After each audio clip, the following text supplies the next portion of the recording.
So we've been talking a little bit about intimacy between God and man. God wants intimacy. God is a God of love, and God is a God of fellowship. Let me read this verse here in the book of 1 John. That which we have seen and heard declare unto you, that you also may have fellowship with us. And truly our fellowship is with the Father and with His Son, Jesus Christ. So there's a desire that John is expressing in that little epistle or little letter there about fellowship or intimacy or communion or talking back and forth.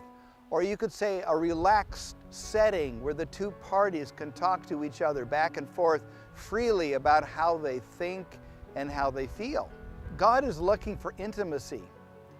God is not out to badger you and punish you and tell you how bad you are and how sinful you are because of this and because of that.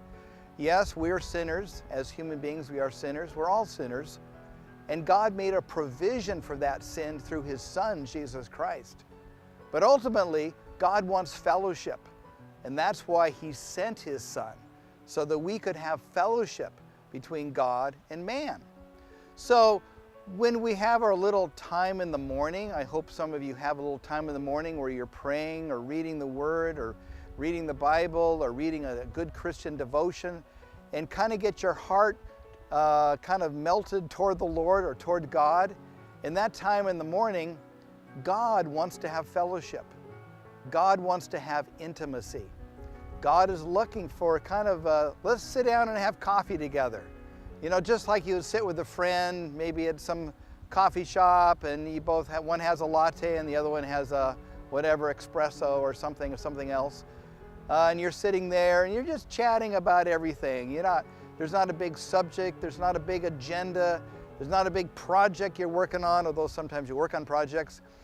But in that setting, you just want to chit-chat back and forth about this and about that.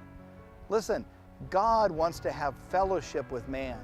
God wants to have intimacy with man. And so He wants to sit down and talk to you. And guess what? He wants you to talk to Him. For more videos like these, click the little subscribe button in the upper right side. Oh, and don't forget to click the like button too.